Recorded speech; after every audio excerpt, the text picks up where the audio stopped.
All right. Hey, all you crazy kids in TV land. We're switching gears to the strikes section of Strikes and Strings. We're going to Central Florida to talk to a couple of experienced jiu-jitsu practitioners. I think they've got some really cool stuff to talk about that you'd be interested in hearing about. So let's go check it out.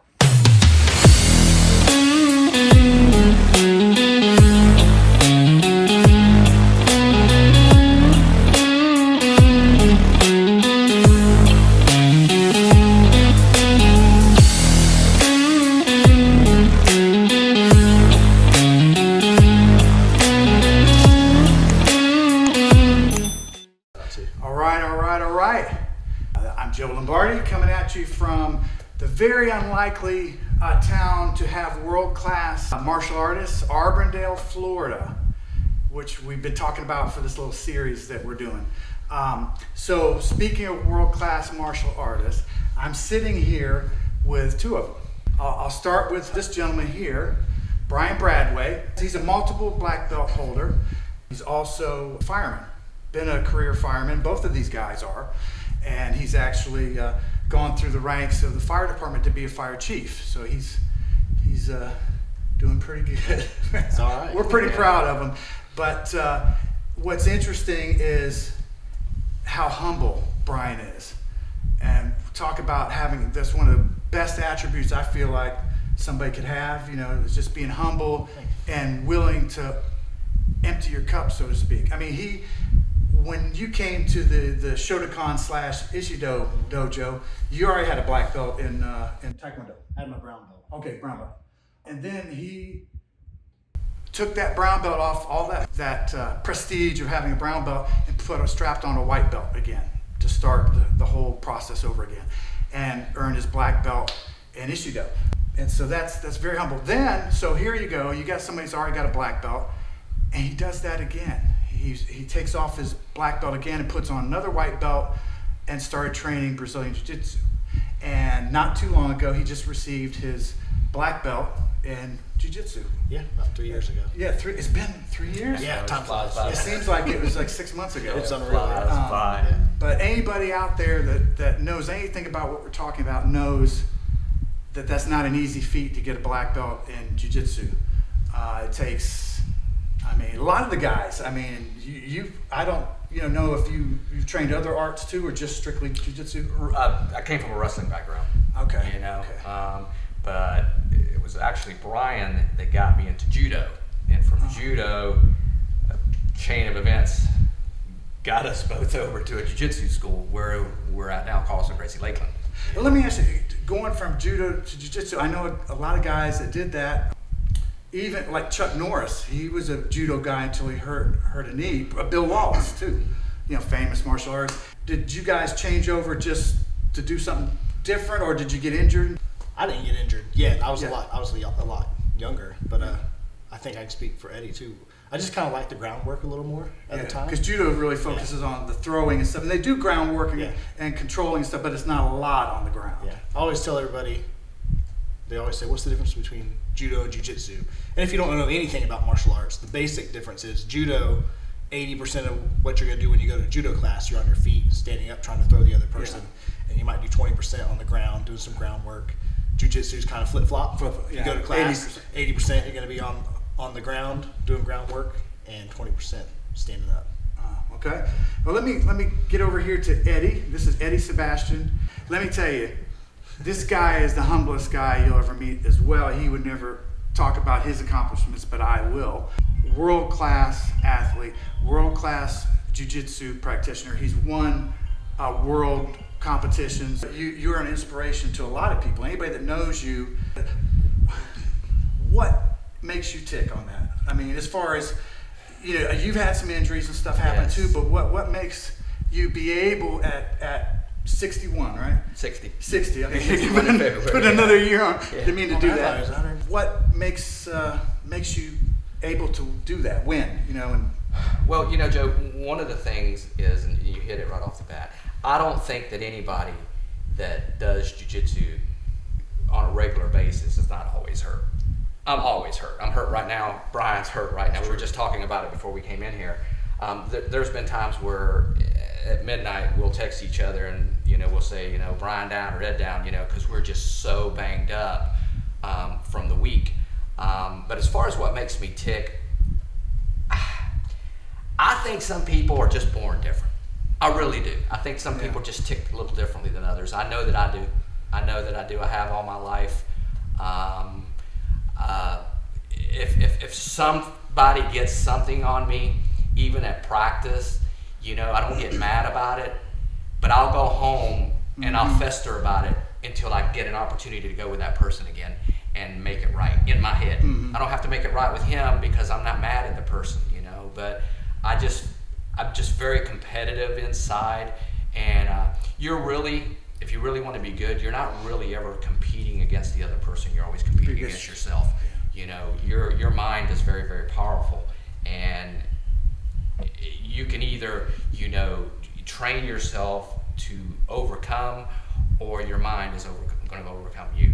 And it's that simple. You've just got to have that mindset of knowing that you're as good or better than anybody else in your division and weight class in the world. And that's what I take into it, and Brian's the one that got me into this. So you've already won the match before you, you've got it worked out where it's won for you before you go in. Joe, this is no lie. I competed at the beginning of the year in Las Vegas in the no-gi world. We're going to check out Eddie's fight against Nathan Jeffers in the 2023 World IBJJF Jiu Jitsu No-gi Championship match. Let's check this out.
weighing about 40 pounds lighter than the division I competed in. Oh, wow. I competed at heavyweight. I competed against the #1 seed.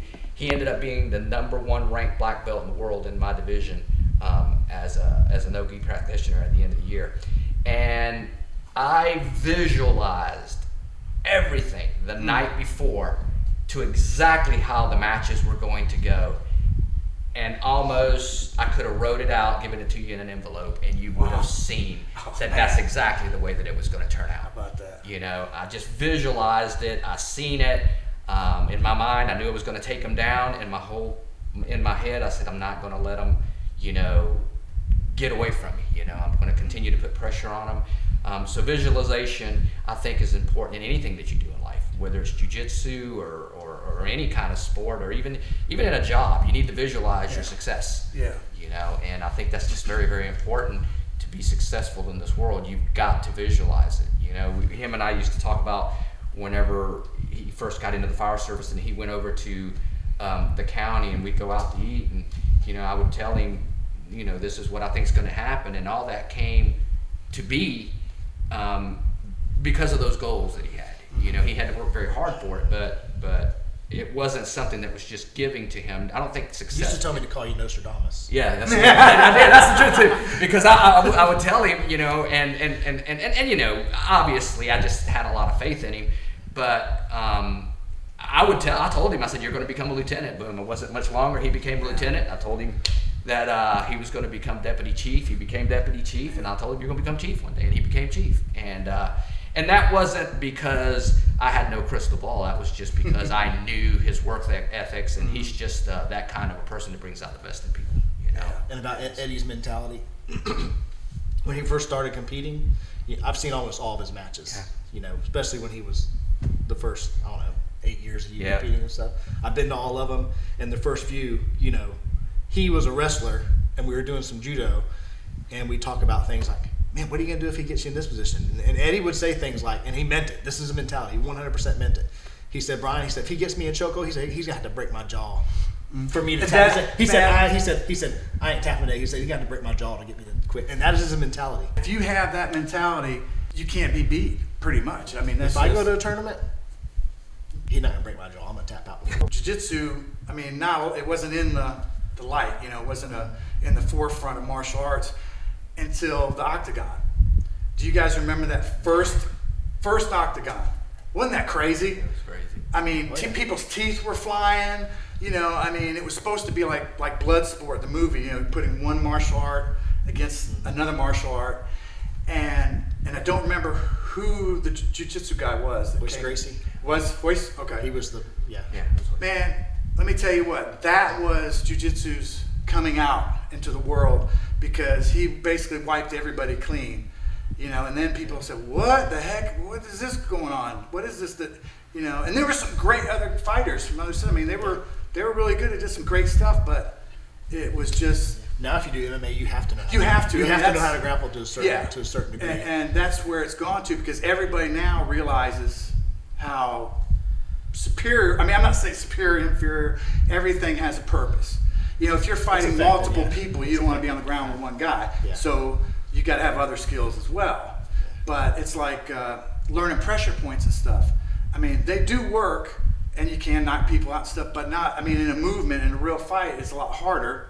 And if that's all you got, and it doesn't work, you know, well, I remember you got to have the whole range. You know, fight, stand up to grappling. Sure. For my brown belt tests doing karate, it was one of my best days and worst days, because I had done all through high school, stand up, Taekwondo, got my brown belt, came to the karate school, started doing karate like every day. You know, back then I was young, I had nothing else to do. I did it. Oh, yeah. 2 classes a day, all day, every day, 5 days a week. Yeah, you were relentless. I finally got to my brown belt test and done a little bit of judo, but not a lot. And there was a brown belt judo guy there. You know him. Bob Grove was there. Yeah, he's great. And Stoney, our karate instructor, said, all right, Bob Grove, you guys are going to spar, no takedowns, so stand up. And I was like, oh, good, you know. I did so good. And I was like, okay, I'm doing good on my tests and everything. Then Sensei Stone said, okay, now you guys are going to spar again. Now, Bob, you can do your judo against Brian.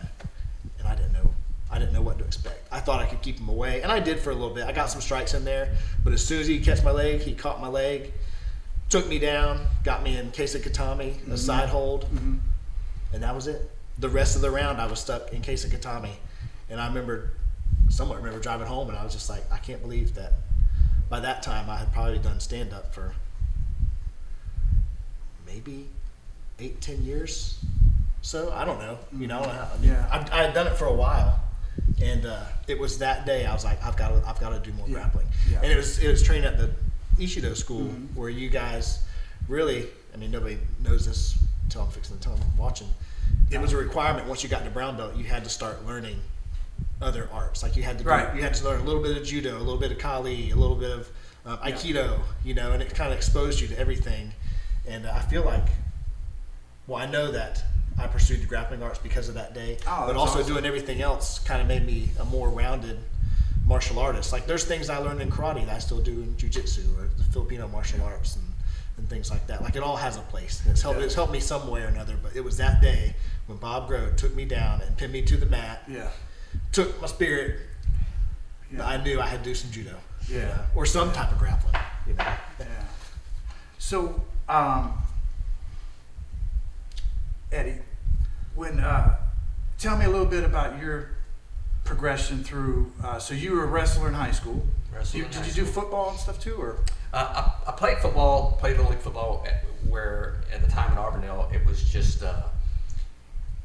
It wasn't like it is today, where everybody plays. Back then, it was the best 25 in the city, and everybody else got cut. Yeah, you know, that wouldn't fly too much today. But, a little brutal. Yeah, it's a little brutal. And then I got into wrestling at about 14 or 15 years old, and I wrestled all through high school.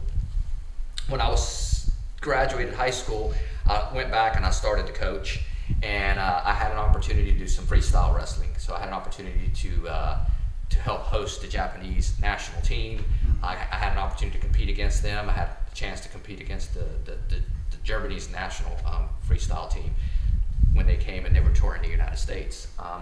So I did that for a while, and then I did the Firefighter Olympics in wrestling, and then years just went by, and whenever he got hired, he was working towards his karate black belt, and I don't remember exactly how we got on it, but we got on the subject of judo because he knew some people that were doing judo out there at Stoney's place, and went out there and started that, and it just kind of just progressed from there.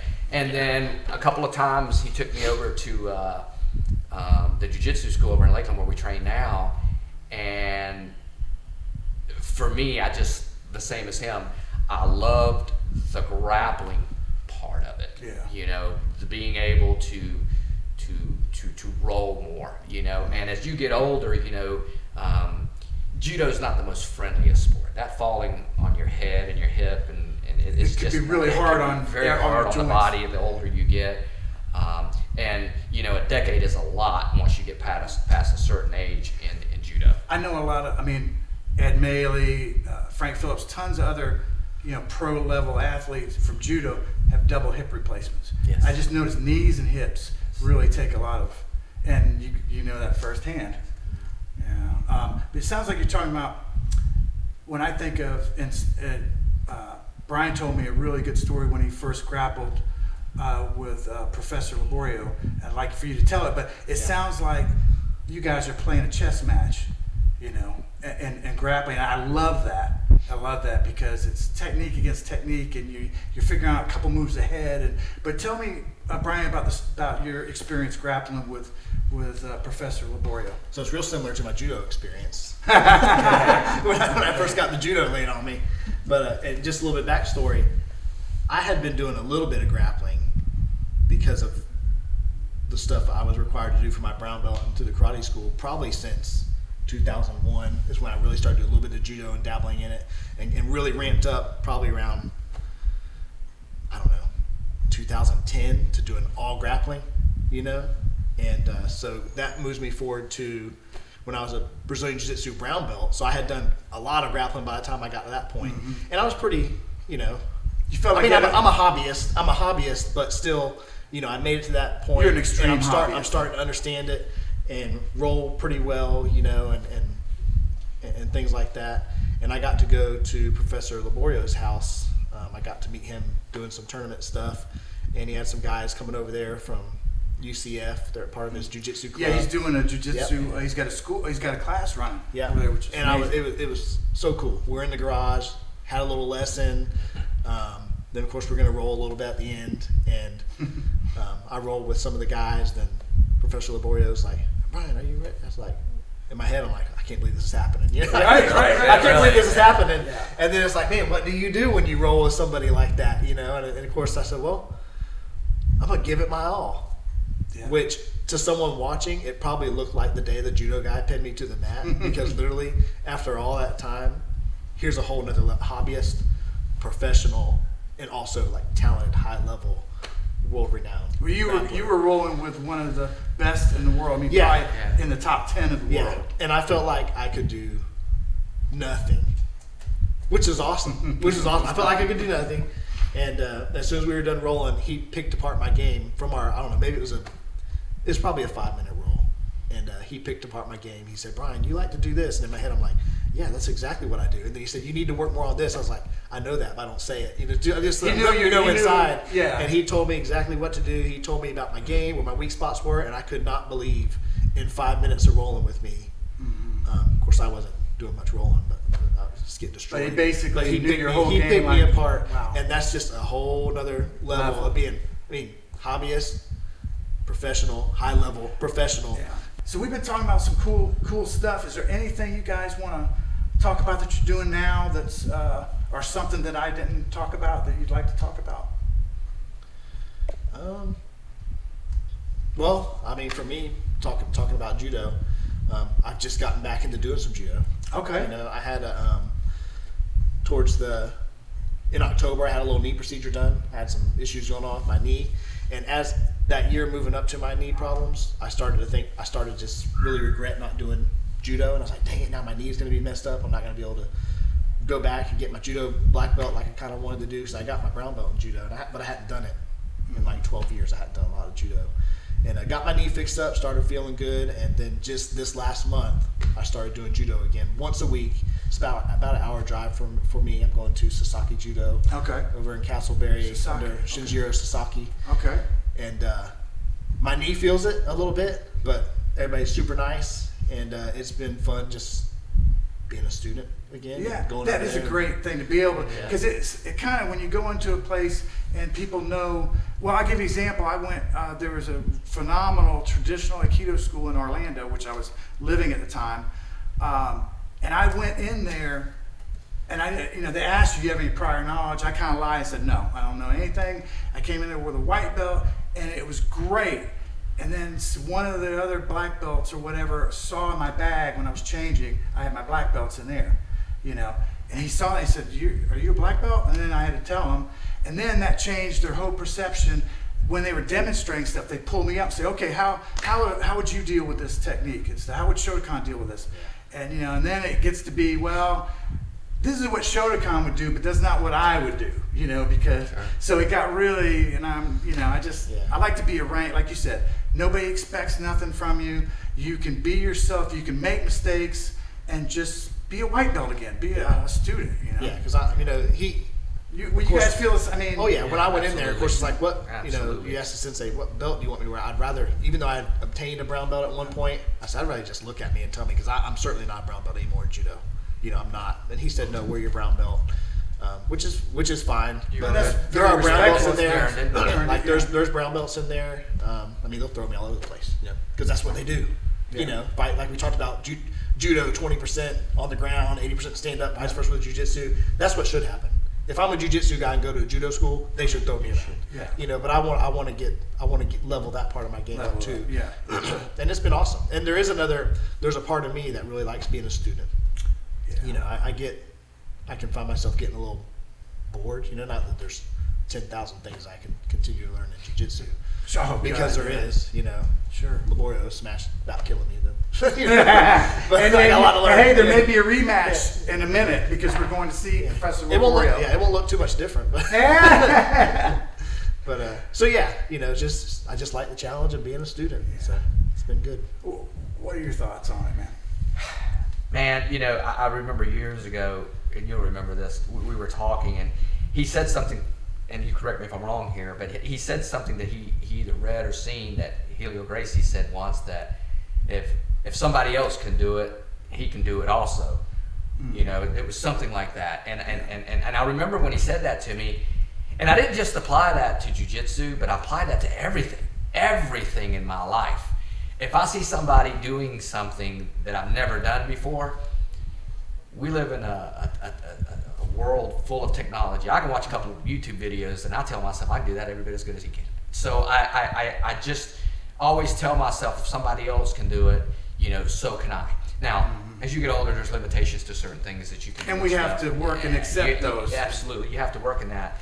But, you know, as far as goals going forward, you know, I plan on competing again at the end of the year at the No-Gi Worlds in Vegas. We're going to follow that. Yeah, and then next year, my money's on you. Yeah, I hope so. You know, and then next year I plan on competing at several majors. You know, I'm going to do the Pans, and I'm going to do the Worlds next year. You know, just a lot of injuries, and then the pandemic. When the pandemic hit, you know, that took a lot of people out of those contact sports for quite a while. Yeah. You know. Tell me, how many matches have you had in jiu-jitsu competitions since you've been competing? How many matches great have question. you about? This is crazy that he's asking just tell me that how many question. matches you had. This is true story. True story. Just yesterday or the Then day before, I was adding up my medals and belts and stuff at the house, and I think I had because I got them all on my wall and stuff. I had like 48 or 49. Now, in some of those tournaments, I'd say maybe 15%. I've had only one competitor, but in most of those tournaments, I've had it. You know, I've competed in multiple competitors. Yeah. You know, so I'd say at this point, I was looking at that and I was calculating it, probably at least 80 matches. Yeah. At least. And I'm gonna add to that because he won't say it. Yeah, at least. 80 I know this because I've seen all of his matches. He's only got 2 losses. My God. And one of them was like his second jiu-jitsu tournament when all he was doing he was going out there and wrestling and he didn't really know what to expect. And another one was to very high level. I don't know if you want to talk about that, but I knew that. I wasn't sure of the exact numbers, but I knew.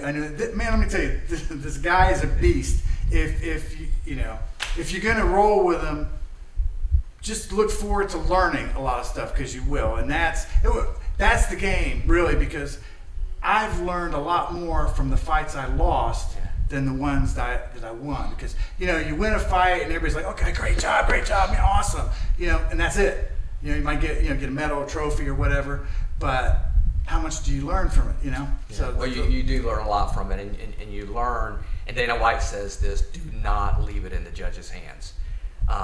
Because the other loss that he's talking about, I'm not going to mention the guy's name, but he's also a master. He'll be a coral belt very soon. Oh, wow. And we went to a draw, 0-0. I've got advantages on him. The only advantages that he ended up getting on me were because the referee was calling me for stalling. Now, I've never been called for stalling more than I think 1 or 2 times in my whole life consecutively in a match. Mm-hmm.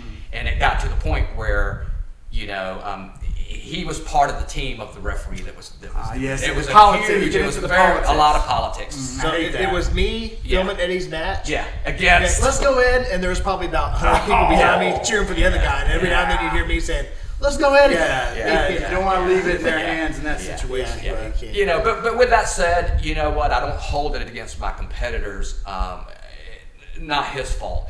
What was discouraging to me was that, you know, the referee, being a black belt himself, should know how hard I've worked in order to come there and beat him. Yes. You know, don't give something to somebody because he's already a household name in jiu-jitsu and he's Brazilian, and you've got somebody from a small town coming and actually beats him on the mat, but you turn it around because you're the referee to where it's a draw, and then you give a decision to him. You know, and that left a lasting impression bad on taste me. in your That mouth. it left a bad taste in my mouth, and I said, you know what? I don't ever want to leave it in the judge's hands ever again. You know, and that's, you talk about learning. I learned that day. You know, if you leave something where it's 0-0 and you leave it up to the referee, it may not go your way. You know, so you have to put it on the scorecard where they can't dispute that. Yeah. You know, and the other thing that I learned was when you compete against somebody like that, you better have somebody that knows how to speak Brazilian. Yeah, I need to work on that. Yeah. You need to work on that. You know, Yeah. Portuguese. You know, It's tough. I mean, yeah, it's tough. It's tough. You know. It's tough. Wow. Well, I see you guys got your gi on, so maybe we can roll around a little bit, show everybody some technique. Yeah. Sure. Okay, cool. Sounds good. Well, we are going to step over to the mats that we just happen to have set up, and we're going to roll a little bit. All right. Great. Okay, guys. So I'm going to show you guys a couple, I guess you'd call them loop chokes that I do. And if you train at any Brazilian Jiu Jitsu school, you've probably seen these. You know, you're gonna see all these. So these are gi techniques that involve grabbing the gi.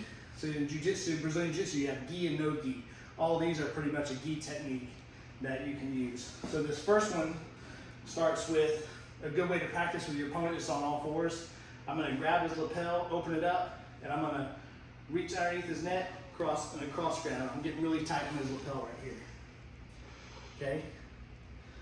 The next move, I'm gonna come up, dive my arm underneath his armpit, and my hand's gonna come to the back of his head, and my head's gonna shoot underneath his body all the way through. So real slow, I'm here, shoot my arm up underneath his armpit, to the back of his head, and now I gotta shoot my head all the way through to the other side, so it doesn't roll on my head. So from here, you would start getting the choke. I would start squeezing the choke, and to make it tighter, I'd bring my hips into his body.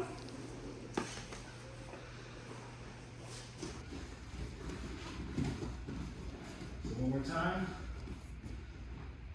He's in a turtle position. I'm grabbing, cross grip. I'm getting underneath his neck here.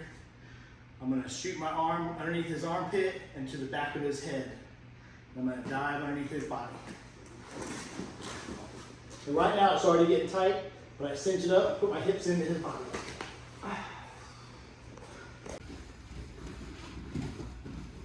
So one more time. He's in a turtle position. I'm grabbing, cross grip. I'm getting underneath his neck here. I'm gonna shoot my arm underneath his armpit and to the back of his head. I'm gonna dive underneath his body. So right now it's already getting tight, but I cinch it up and put my hips into his body.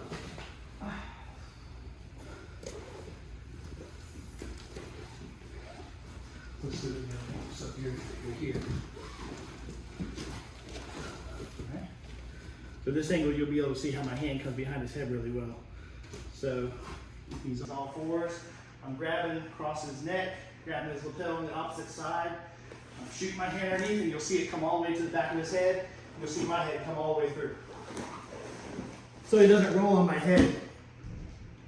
Cinch it up.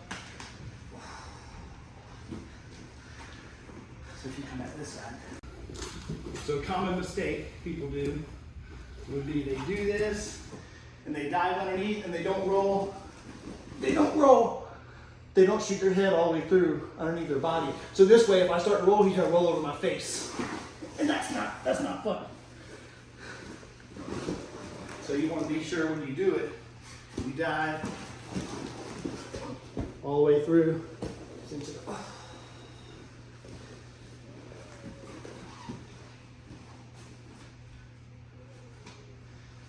All right, next one. So the next one, you're on this side. So the last one was a cross grab across his lapel. This one would be same side. So the last one was coming across, this one same side. And this is a fun technique, you know, I wouldn't say any of these are like a foundational base jiu-jitsu technique. They're good chokes and they're kind of fun at the same time. So this one I might have pulled him down, or he may just be in this position. I'm gonna loop around his neck. And this time I'm going to really just roll over the top of his body and my hand's coming underneath his armpit and again to the back of his head. And I really got to roll, so I get my hand to the back of his head. And again, I don't want his body rolling on top of my head. So real slow. I'm here, I'm looking for this. Roll through. Here. Cinch it up. My hand's right in the back of his head, just like this.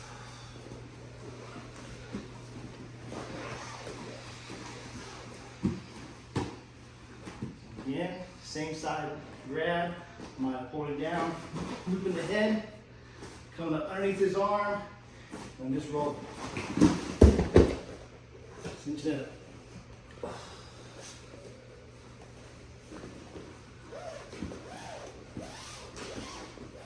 Just kind of pulling with momentum. So let's do it the other angle just so they can see.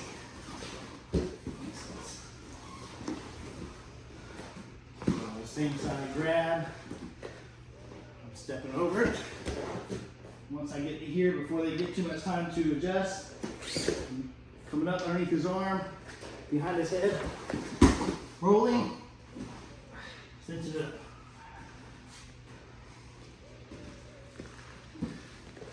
Okay, last one. Let's do it starting that side. Well, let's do it up on all fours first. So we're going to end up. Let's see, where are we going to end up here? We'll turn this up.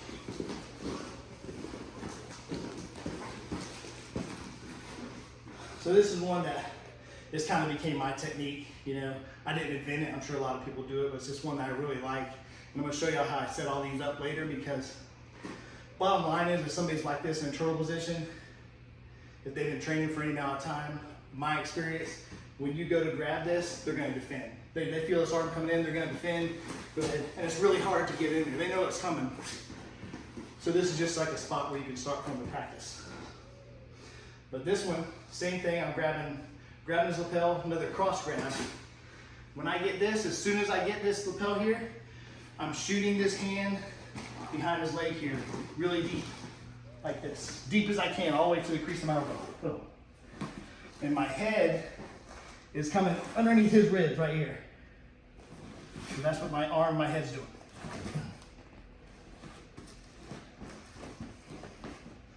So I get my grip, shooting in really quick here.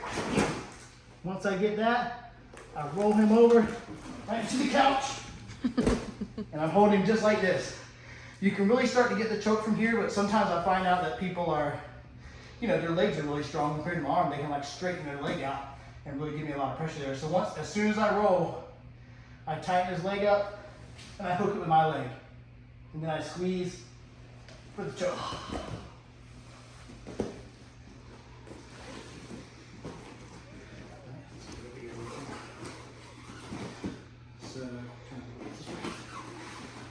So I've got a cross grip underneath his neck. As soon as I get this, I'm diving in, and I'm below his ribs here. Once I get to this part, I'm rolling, hooking his leg, squeezing everything.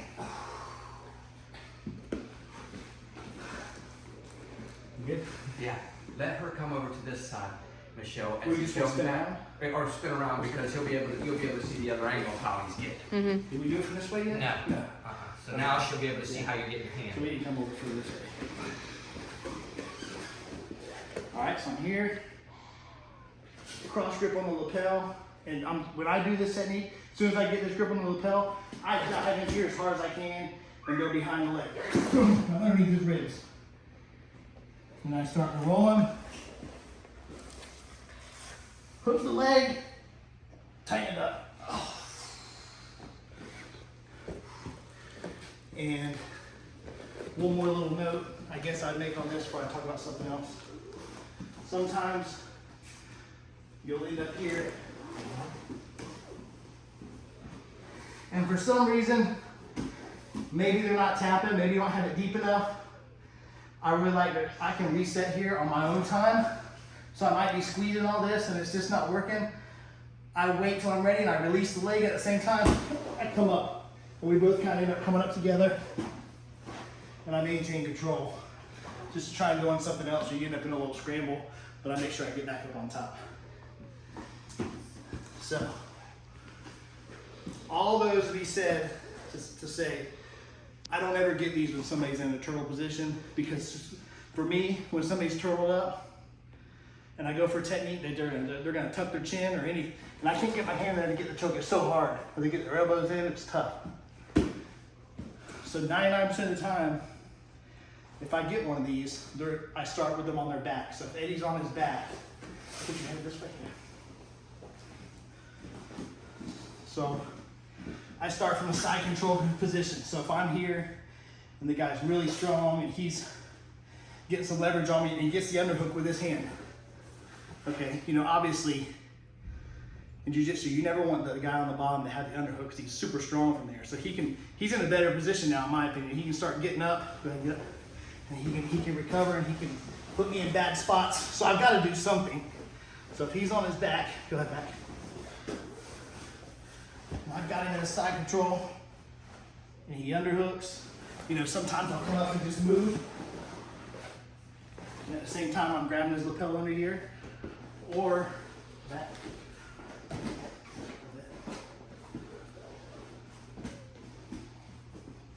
I'll do some real slow. Or I'll keep the pressure with my ribs on his rib cage. As he underhooks, I'm looking for his lapel right here. So as he comes up, I grab this lapel, and as he's coming up to his side, go ahead, come up real slow. I'm dropping that lapel in, and right now he doesn't have a hand to defend with, and he's not expecting my right hand to come underneath.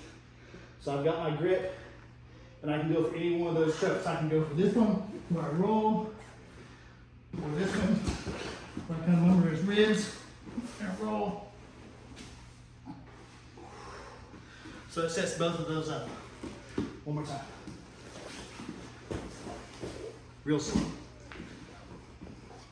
So let's do it 2 more times. So I've got the pressure on him. He somehow gets an underhook. I'm immediately looking for his lapel. As he starts coming up to his side, I'm already thinking about reaching underneath his head. Boom. He had minimal time to defend. I got my cross grip, and that's all I need to tuck my head, hook his leg, roll.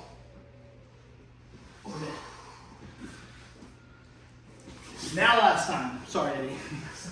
Now last time. Eddie deserves this because he's put enough pressure on me for a long time. He deserves all this. I'm getting it. Don't feel sorry for Eddie. We're gonna keep doing this, Eddie, as he gets older and older because he deserves it. All right. So last time he gets the underhook.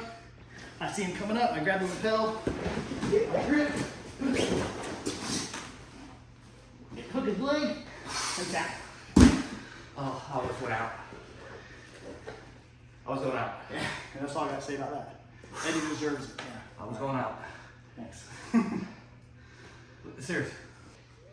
So I'm gonna point out a couple things on this this last technique that I showed of why I like to go to the leg closest to me rather than reaching all the way through to this leg, which I see there are a lot of people who are really good and they can get through and grab this leg. Me personally, I like the closer leg because I always have problems with when I go for it. If I'm going for the opposite side leg, if I've got his lapel and I reach in here and I go for his opposite side leg, they tend to sprawl on me and I can't reach his leg. Or I get in there, I might grab it and he's just so strong that he can straighten his leg out and break the grip. You can see that okay? So that's why I personally don't like that. That's why I'd rather go to the, that's why I'd rather go just to this inside leg and get control as quick as I can and go to the technique, because I find myself going here, I'll miss it and I have to come up with another plan. So next thing I'm gonna point out with this technique, if Eddie's on his back,